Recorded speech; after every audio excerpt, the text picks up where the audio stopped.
ಹರಿಯೋ ಎಲ್ಲರಿಗೂ ನಮಸ್ತೆ. ಹಿಂದಿನ ಕಾಲದಲ್ಲಿ ಜನರು ತಮ್ಮ ಅನಾರೋಗ್ಯದ ಸಂದರ್ಭದಲ್ಲಿ ಮತ್ತು ರೋಗ ಬರದಂತೆ ತಡೆಯಲು ಮುನ್ನೆಚ್ಚರಿಕೆಗಳಾಗಿ ಕೆಲವು ಗಿಡಮೂಲಿಕೆಗಳನ್ನು ಬಳಸುತ್ತಿದ್ದರು. ಅಂತಹ ಕೆಲವು ಗಿಡಮೂಲಿಕೆಗಳ ಪರಿಚಯವನ್ನು ನಿಮ್ಮ ಮುಂದೆ ಪ್ರಜ್ಞಾಗಣದ ವಿದ್ಯಾರ್ಥಿಗಳು ಮಾಡಿ ತೋರಿಸಲಿದ್ದಾರೆ. ಈಗ ನಾನು ಕಹಿಬೇವಿನ ಬಗ್ಗೆ ಹೇಳಲಿದ್ದೇನೆ. ಇದು ರೋಗ ನಿರೋಧಕ ಶಕ್ತಿಯನ್ನು ಹೊಂದಿದೆ. ರಕ್ತ ಶುದ್ಧೀಕರಣ, ಮೊಡವೆ ನಿವಾರಣೆ, ಚರ್ಮದ ಕಾಯಿಲೆ ನಿವಾರಣೆ ಹಾಗೂ ಜೀರ್ಣಕ್ರಿಯೆಗೂ ಬಹಳ ಉಪಯುಕ್ತವಾಗಿದೆ. ಕಹಿಬೇವಿನ ಎಣ್ಣೆ ಬಳಸುವುದರಿಂದ ಚರ್ಮ, ಕೂದಲಿನ ರಕ್ಷಣೆಗೆ ಸಹಾಯಕ. ನಾನು ಈಗ ನುಗ್ಗೆ ಗಿಡದ ಬಗ್ಗೆ ಹೇಳಲಿದ್ದೇನೆ. ಈ ಗಿಡದಲ್ಲಿ ಹೆಚ್ಚಿನ ಪ್ರಮಾಣ ಪೌಷ್ಟಿಕಾಂಶವಿರುತ್ತದೆ.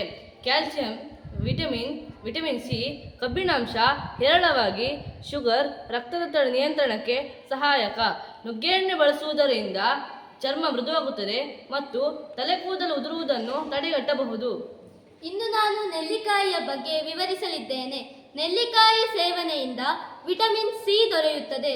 ನೆಲ್ಲಿಕಾಯಿ ತಿನ್ನುವುದರಿಂದ ರೋಗ ನಿರೋಧಕ ಶಕ್ತಿ ಹೆಚ್ಚುತ್ತದೆ. ಕೂದಲು ಮತ್ತು ಚರ್ಮದ ರಕ್ಷಣೆಗೆ ಇದು ಸಹಾಯ ಮಾಡುತ್ತದೆ. ದೃಷ್ಟಿದೋಷ ನಿವಾರಣೆಗೆ ಸಹಾಯಕ. ಕಿಡ್ನಿ ಸ್ಟೋನ್, ಜಾಂಡೀಸ್ನಂತಹ ಕಾಯಿಲೆಗಳ ನಿಯಂತ್ರಣಕ್ಕೆ ಇದು ಬಹಳ ಉಪಯುಕ್ತವಾಗಿದೆ. ಇಂದು ನಾನು ಬಿಳಿದಾಸವಾಳ ಹೂವಿನ ಮಹತ್ವವನ್ನು ತಿಳಿಸಿಕೊಡಲಿದ್ದೇನೆ. ಬಿಳಿದಾಸವಾಳ ಹೂವು ಕೂದಲು ಮತ್ತು ಚರ್ಮದ ರಕ್ಷಣೆಗೆ ಸಹಾಯಕವಾಗಿದೆ. ಬಿಳಿದಾಸವಾಳದ ಹೂವು ಮತ್ತು ಎಲೆಯನ್ನು ಅರೆದು ಕೂದಲಿಗೆ ಹಚ್ಚುವುದರಿಂದ ಕೂದಲಿನ ಬೆಳವಣಿಗೆ ಮತ್ತು ಕೂದಲಿನ ಹೊಟ್ಟು ನಿವಾರಣೆಯಾಗುತ್ತದೆ. ಬಿಳಿ ಹೂವಿನ ರಸಕ್ಕೆ ಸ್ವಲ್ಪ ಕಲ್ಲು ಸಕ್ಕರೆ ಮತ್ತು ಹಾಲನ್ನು ಬೆರೆಸಿ ಸೇವಿಸುವುದರಿಂದ ಮೂತ್ರಕೋಶದ ಸಮಸ್ಯೆ ನಿವಾರಣೆಯಾಗುತ್ತದೆ. ಇಂದು ನಾನು ತುಳಸಿ ಗಿಡದ ಉಪಯೋಗದ ಬಗ್ಗೆ ವಿವರಿಸಲಿದ್ದೇನೆ.